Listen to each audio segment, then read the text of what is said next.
Hallelujah. Praise the Lord. O Yehova e anga lelei maami o tonu ia. O le mea lea na te whasino ina atu ai le ala i tangata anga sala.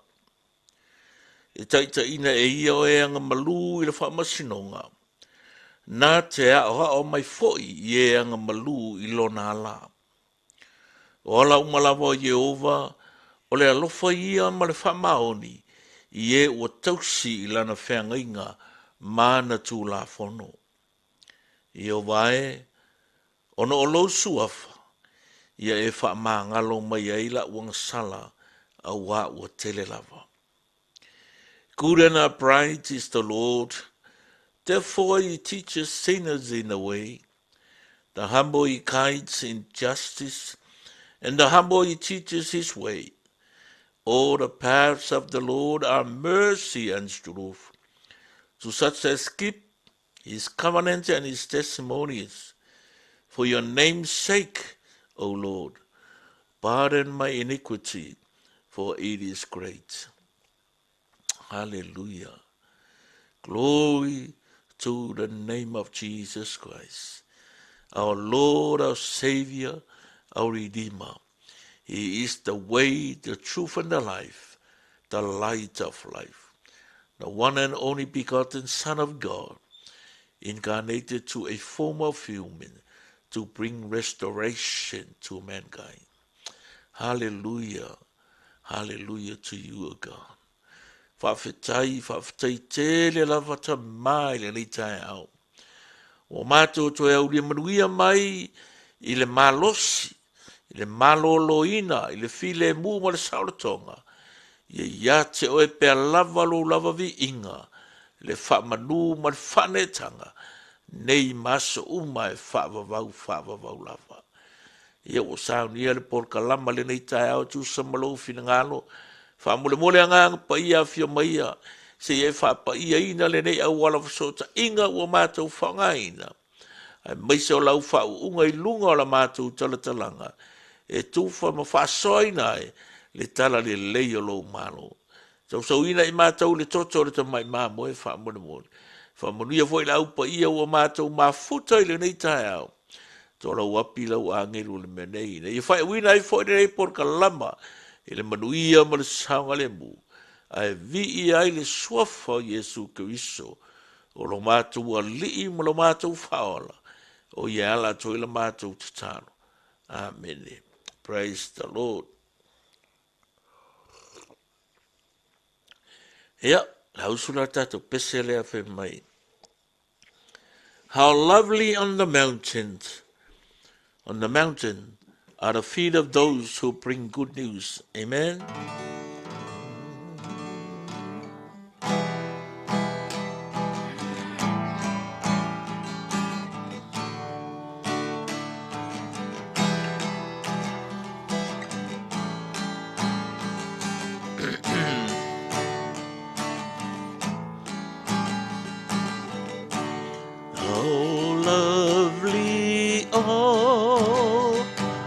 The mountains are the feet of them who bring good news. Good news, announcing peace, proclaiming of happiness. Our God reigns. Our God reigns. How lovely on the mountain. How lovely on the mountains are the feet of them who bring good news. Good news, announcing peace, proclaiming news of happiness. Our God reigns. Our God reigns. Our God reigns. Our God reigns. Our God reigns. Our God reigns. Our God reigns. Our God reigns. Our God reigns. Our God reigns. Our God. One more time. Our God reigns. Amen. Our God reigns. Our God reigns. Our God reigns. Our God reigns.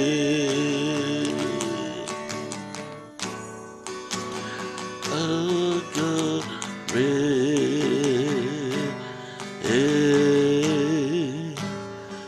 Our God reigns. Amen. Our God reigns. Amen. Our God reigns and reign forever. Amen. Yeah. O le maule na le profeta o Isaia. Mai Isaia. E manu malo pea lo tātou wali.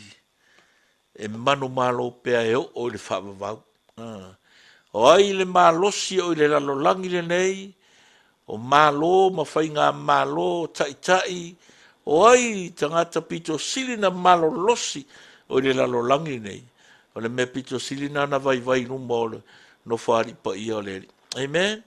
Ia moni ma wha maoni le mau le perfeta. Ia mai tau fo na wha tāua i o tātou luto. Hallelujah. Praise the Lord. Ia le tua nei tai ao. Ta lo fo tātou ainga. O e fo mwhai tātou mafuta le nei aso. Ma lo sunga le ni ao. Lolo, ia le le. O tātou mafuta mwhirua i fo nei tai ao mātango fie o le atua. Amen. Praise the Lord. Ia, ele umale le o le li.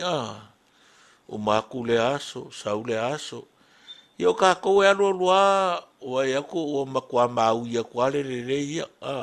O mau aku le E fai alo fai kaka ilo, au ka fai alo fai ya. Pe wo fo ringa wa. Me e po kere e fo lo fa. Le umale le o le tua. Morning Pastor Manasa. Ia, sunga le fatonu, o la utalvo mo kriso. I le Pasifika, ia vi ia le ali. I le foi au nanga mātango fie. O lo fa penano fi tai tunga ai le usunga man foritua. Ia, malo le alofa i le li ia miso tu pulanga. Te le vau e le ngata o Samoa. O le Pasifika atoa, ma le rolangi atoa. Sunga manasa sa yeila lato ngā luenga na amatalia i Papua New Guinea e le mama watu. Ia la amatanga le UFO Crisis Samoa, UFO Crisis i to tono Papua New Guinea. Ia ua fo i le whaatala le ina o tūpulanga tala vau i le fo i atu nu tele o le Pasifika. Ia malorenga lue. Ia o le taeola le nei, fi whasoa ia te oe a vea mwhamanianga o le maruta e au whale nganga mai le ngā luenga e luas fulma le ono. A o lona whai upas fulma le ono.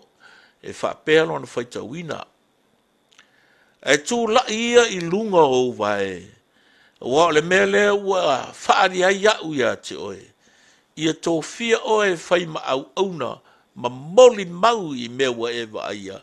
A toa ma mea e tō e whaari ai au ia te oe. Amen. Ai tula ia I lunga o vai. Au wā o le mele mua whaari ai au ia te oi. Ia tō fia o e whai ma au auna ma mori mau. I mea ua ewa aia. A toa ma mea e tō e whaari ai au ia te oi. Now get to your feet, for I have appeared to you to appoint you as my servant and witness. Tell people that you have seen me, and tell them what I will show you in the future. May the Lord bless the reading of His word. O le whaitaunga lea, whaitaunga ma le tūso le ngā ruenga. O lo whamauina ai le ngā le launga le apostolo Paulo. Ina ua notia o ia le whalepui te malo a keripa. O le te tala mai lola, ia whai lola luna mori mau I luma o le te malo o le tupu lea. Ai maise o lana whātou whala inga I sui o le malo sa lato iai. Ta ua lola ia le apostolo Paulo le vala awina o ia e le atua. E lua la mea ia tautara e le apostolo I luma o tangata nei. Au auna ma le mori mau. Whe mai, o le vala aua le atua ia te ia whapena na avea ma au auna, to avea ma mori mau. O le to tele ia tangata e whaingo fie o na whaile mori mau, ai whainga tā o na whaile au auna. Io e au ngau fie I le mori mau e waku rafsi, pei o le la au su I le sa warakala. O le mea ngō wai e le ala mala. Ao mea ngā whaalongo ai. Usa rei wai ai, ao mea ngā whaalongo ai. A o le whai ako se la kola whai miskai puki. Oh, sorry. O le mea ku warka ka ilunga o le wharangai puki. Whai. It's very easy to talk, to speak, and to say something, but it's very hard to serve. A le tala le ala apostolo, whai mai o le wala aunga o hau le tua, sa whape mai ai le leo na ufalongai, tu la ia ilunga I vai. A wa o le mele ua whaali ai iau ia te oe. Sau loa la marisong mai. Ia tō fia oe e whai ma au auna. Whai ma au auna. A minister, a pastors, a deacons, a lay preacher. They are all servants. O au auna. Ai po whea fo mele te ngalue ai. O le ale tō whinga le te ai. CEO, manager, director, o le ale tofinga ia e loa o le tofi o le au auna. E le mawhai o na wala awina o e te sau e te ngalue. E le mawhai foina e whai ai le mea siri o na maualunga. Pe ale iai le mea le ta o le loto au auna. Awa e pe ke CEO e kakauanga e kuulunga iai me kango e whai. Iai me kango e kuskusi. Iai me kango e sendaku. Ia receive. Ia makoe fiku ngai me uma, e le ai se ngā luenga, e le ai se tō whinga I le lalo langi nei, I le malo I company, whaalapo ni pitonga, e au noa ma le whaonga ina o le upu le au auna. Mai ai lalo le kafue o le la au, se iau o rungo le kumu o le la au, le whaonga ina o le au aunanga. Peke whaife au, you are called to serve. A minister, a prime minister, cabinet minister, po le ale tō whinga, you are called to serve. O na muri atu I lola, ia male mea lea, muri mau. Wai vai le tala le apostolo mai, ma vema muri mau I mea ua eva aia, a tō ma mea tō e whaari ai au ia te oe. Muri mau I lea, muri mau e winga I lea, tua wara kaimi lea. Kaimi lea ole ili kakao, o ka ngaka iu kaia, ngā wholo I pūlenga loma tūlou. I whaonga ina o le suafa leo Iesu, Io e. Kai mire. Wa feika mangkua fo ingo ko ku Yesu. Nga waku la wuri ia le awos kaulanga. Ko kongi ia fika ia nga ia o ile o le ongar ku nga mau e fai le kala. Nga mai o nga so nga o ia. Nga o ia ku le kingo ro ra ku wuri. Ele ko ku. Le ai o me ke Mikaele fai ia o ongar ko kele o iska ngaka. Ele I te tu Yesu. Ele fa ma o ngia le mele o te tu Yesu. A le o tātou tonu ia I le whātua tua. E tu sol mori mau o fai evangalia to o wha. Ma tai o ma reko luka mai ane. Na toi tu Yesu And we declare and proclaim that our Jesus is a rising Jesus.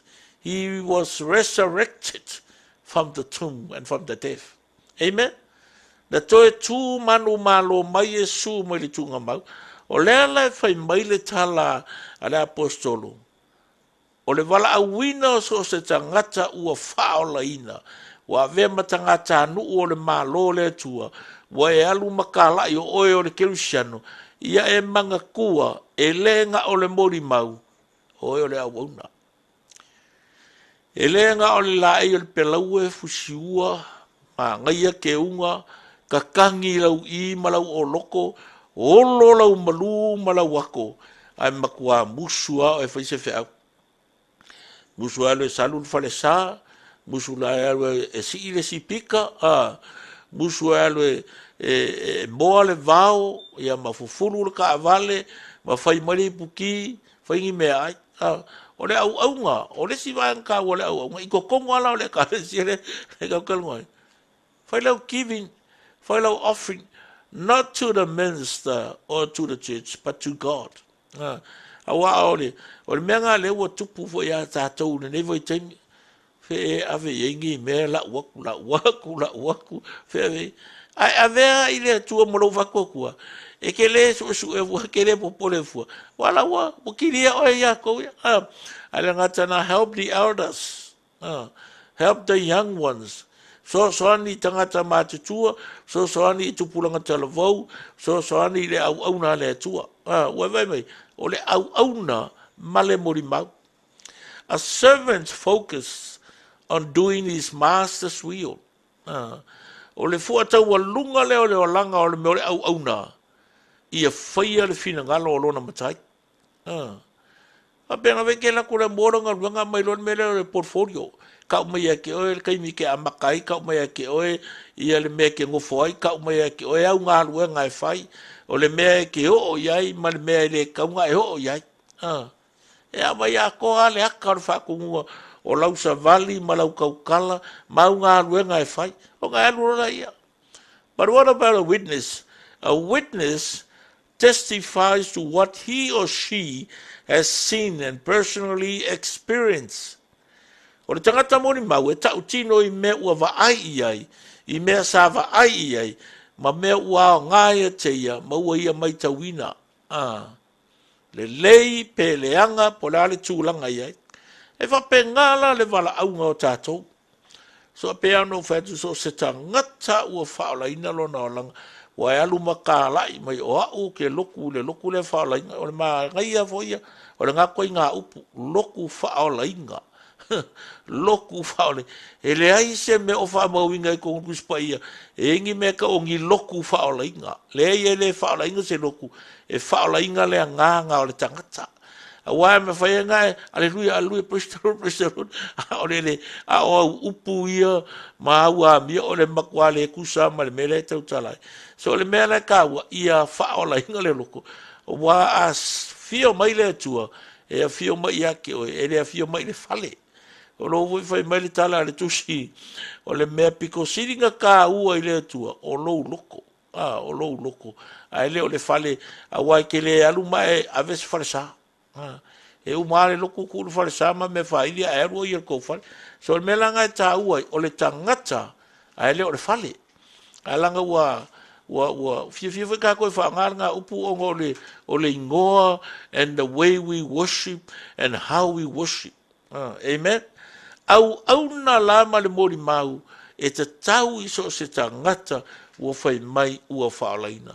So a mai la o nei tai au. Are you a redeemed, restored, saved by the blood of Jesus? Mea ia lua i e manatua. O le au na ma le mori mau. Pea langa o whai aku. Au o le fia e mori mau. Ai au ngatae au na. Awar fia launga, awar fia siva, awar fia e pese. Ai makua musu ai parpalaking lima king vai. E fai se fe au. Ia mua le ola au na. O no foi. E fe me kala ka vonga le. Walk your talk. Walk the talk. a ole telele alu va pea ai mo kwa un ka sa vali upula fai ia practice laulaunga loinga laukala o mea o te tautala toi ia o wolai mai a tangia walanga ava ai mai le lalolang o e sa vali aku e i loa oe o le tangata ua whaolaina ma le tangata ua moni o whaola i laua mio a ele i pau waku se upu o laua mio e laku loa e la vea ku se kui se po se maa pe ke o solo muri mo se ka vale se si e ka la vea ai o nga kongo ala le loa ai le bongi le mele le ke pese kongo falisa a ua nge i vavenga o so le upu vale ai lo muku ai kau ma fau fau o oe ua tau o le tangata whaolaina po le tangata kimsiano. You are God's servant. O oe mau o le au na le ali o lona winga ia la ngona e o talinga whaale nganga po le a ua wala au mai ai le ali mai a whaia tusa malona lava fina ngalo. That is servant. God's servant. Se mangkua wale kai mira sa oelo ka wale wa ka aka wa lengi kupe lengi me ai ia wa sa wa kwa i masa sa ya lava a wa ma kwa mangongi le yang ala le uso sa ulo e ka mo e kulon ka ma fusi ma po mai ma kisi so le foringa i le ngai mangongi le anga le wa lofa kwa is going ave america la ko papa o te le te mana e ta o so watari Marco ngaya ia vea o stasio o una fa merkala arko inga o le manga varngei nga fanga o mai ele atani ele fanga o mai se au nga usala le wingar kala o ngo foku nga ia le me mau alalo o ngo o se ser nga me o fa ai ele me ka va pe o le au na fa atari serve as a son au nga fa akari e ke le kai e mangava e le so kai mi amaka e le so kai mi mangava e le ngi o over kai mi e ke le ask for iso ko kongi ai ja langa o e onga me ia ale au nga fa au nga e le kai mi amaka e le kai mi mangava o le kola tatou au na fa atari langa e a vela o e matanga tanu o le malo le tua o ave foi o ma perenise pulinse se o le malo le langi o vai mare kau o nga saure ke serve ko kongi e ke serve ko le balance o le tua le mele ye le si o manga o le mamalu o le li malona pa ia ona e foi le o me uma tusa o lona finangalo are you serving God as a son or as a servant ye ta ua tele men o le moni maula o le moni maula wale au nga moni maula ka e tau talai o le tāua o lau mori mau, e whaalango lango le laka o lau wa ai le mesa kupu. A le afo se mesa e mai ka winga. Vai le kala le yoane, le mo yoane mtau mo fai mo male rua. Fai mai kala yoane. O le mesa iai talu le matanga na mātou whaalango longo iai. Na mātou wawai atu iai o mātou mata. Na mātou mata ai. Na tango foi o mātou lima ile loko o le ola. Na whaaria mai foi le ola. Na mātou wā ai atu, mātou te mori mau fo i ai, maua tau, maua mātou tau ia te o tau le ola e whaavavau, o le nā saile tama, a ua whaaria mai a te mātou. Amen. An mangai ala i o le version New Living Translation. We saw him with our own eyes and touched him with our own hands. Now we testify. E ke loa le mea le mga umia. Pa pea kako ma ke riso ia so uma. E ngai ma whai ai, o ene e tautala i le moni ma le ami a tonua le atua. E le anganga sa hae yaso la, you become like a company, the company you keep. You become like the company you keep. E i o lava ina i e fōlinga i e tau te wheo ai whātas. E ke loe a wo o rua ma ke riso. A mafuta o rua ma Yesu yaso uma, e alua o anga kala ua kukusa leilua kala o lau savali o lau amio e o i me ingu ai e o i me ai o po fea lava e fia i e alua ai oe pe alua wha uo maskangaka e alua ele mau ar whaka oko wha uo markaka poko whau marka lelei, whau marka ngaka e makau i lea tua, e alu ai unga fōringa whapenga, ai a wo e maranga oi, o e ngai reironga oi, ua e iloa uma me ko kia ese whaiele meronga oi, male pepelo, e alu wa e maua uma skailinga, o le winga la le tala, o le mori mau, o le vea o e maa uma mori mau a Yesu, Ia saula i le mele ia Yesu. Ai leo le avea mga e vea mori mau Yesu. Ai alu le papu, e alu le malaika alo, e alu e ka whao lungo streets, ma so se, le angalo alu ka alonga. Ai alu ka alonga e leo ia Yesu ro wolanga. Ia so se mele anga e mwhainga e whaia. E ke retaliate i me uma, easily react. I so se kore se lau wa ai ma lau whaalonga. O sol palau vale, o sol palau vale. Ai i le mele i le si manga o le tua. E alua lua e fōringa tu tusa le lei ma le fina ngalo le ali. Wewe voi la makanga ke ne se mua, foi upo lua, fa pea i le fina ngalo le tua. O maia tātou whaia tangata i lo tātou whātusa i a fōringa ia te tātou. O inga la le ka oko e whiri ngalo le tua. E koe whaafo i ai oe, langa o longa image nga whaia i tātou. Ia kākou ka kau ka kala i anga upu, kākou pepese anga upu. Wai whaalonga se kākou whai mai, whai ia kōlo fia kua. Wai ia kōlo fia miokong, whai kōlo fia Yesu. Sore, ala ale me ka kau ke manga o kau ke fia fōringa i. Le ole mea ngā le whiri ngalo le tua. Ia pei tātou o ia. Ia fōlinga tātou ia te ia, i le savali, i le amio, i le tautala, ma mea uma ka koe whaia, ia kākou fōlinga ia ke ia. O ngā awhia i fōi lea o langa o istangata ia kākou au kawha, i le soifuanga lea. Ma ngā ia kala le whata oto, whata oto sutasi whai pe tosu mai, a winner of souls is wise. A winner of souls is wise. O le fua le ami o tonu le la o le ola lea, ma lena te maua nganga e poto ia. Amen. So for today, le nei aso, ia mana tua, ia vea oe ma au auna, ia vea oe ma mori mau. A whai te fia te mori mau, ia e fia fo e te au auna. Amen. Ia whamanuia la le tua ia te oe, i whi au mga ruenga po whea te anga iai, e le ngata i au tiute, whape foi whanau ia onga, e mai se le tāpua inga mai ana i tātou mātua to us in sin o le tātou tu. May the Lord bless your hearts today. Amen. Whawhetai anga po ia. Ua e whamanatu mai le tā ua o le aveo i mātou mau au na mori mau. E le na o le mori mau na e walau ina i mātou. Ina ua mātou lo na tauta tala i lau upu, o mātou lo wha matala o lau upu, a ia vea fo i mātou ma au auna. I so se vaenga lava o le si o manga, o le soifuanga, ma le o langa ua e te tofi na i mātou. E le ngata le malo, kampani, wharapo putonga, ai maise o e kāle sia ma to tonu o mātou ainga. Ia, vi ia lo suafa whafutaianga ngapa ia, i nei vaenga tāua o e whailo mai ai mātou ni aso.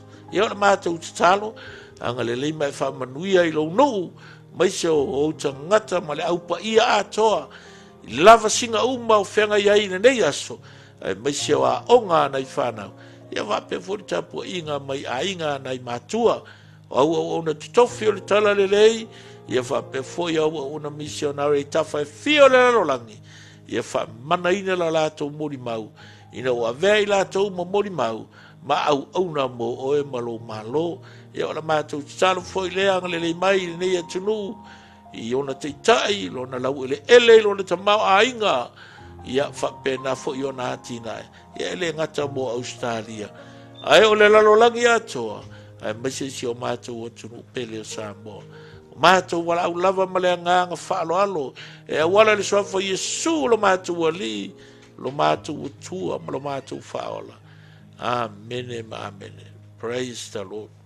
Ia le atua le netai au, amen, praise the Lord. Ia whamanuia foi le atua ia te oe, sunga le apostolo ia Paulo, ta funai mai, me pone, Malo Paul, ia le ali, ia foi le tua, fatisi mai, fa tua ia Diana Pio, mai au kilani, a mese se uso ia pasta, James Price, mai Mirpone, ia, a mese le sunga le fatonu, talvo mo Carissa Pacifica, sunga ia pasta, manasa aloli, mai Samoa, ia, praise the Lord, ia, onisi foi sa mafuta mai, ia, fa tua ia Serafino, happy birthday Sarah. Yep. The Lord bless. Ya pe wala tali ya eti su a friend. Ya Michelle se uso sungali ya o ya masololo ta fito po male. Ya ia le ri taiwa manuia fo ia le ala fai mai le ni tai fo ya nga le i la singa mtiute ya fa pena na wo manu me uma ma ya fai wina lava ile manuia ma le saunga le mu ai fo ia ile vi inga ile ri no so fo Yesu. Amen. Amen. Praise the Lord. Amen.